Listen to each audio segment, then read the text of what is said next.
Hi friends, ఈవేళ కాకరకాయ తోటలోకి వచ్చేసాం ఫ్రెండ్స్. చూడండి ఎంత బాగా కనిపిస్తున్నాయో. చూస్తే కాకరకాయలు కూడా అంత సూపర్గా వచ్చేసాయి. చెట్లని తాడు సాయంతో బాగా పైనకి కట్టేశారు. కింద వర్షం పడితే కూడా ఏం కాకుండా బాగా పైకి కట్టేశారు. కాయలు కూడా బాగా వస్తాయని. చూడండి కాకరకాయలు ఎంత సూపర్గా వచ్చినాయో.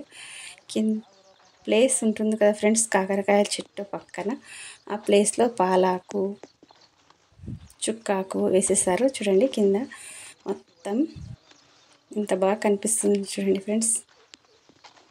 సూపర్గా ప్లేస్ గ్యాప్ వచ్చింది, ఎంత సూపర్ కనిపిస్తుంది.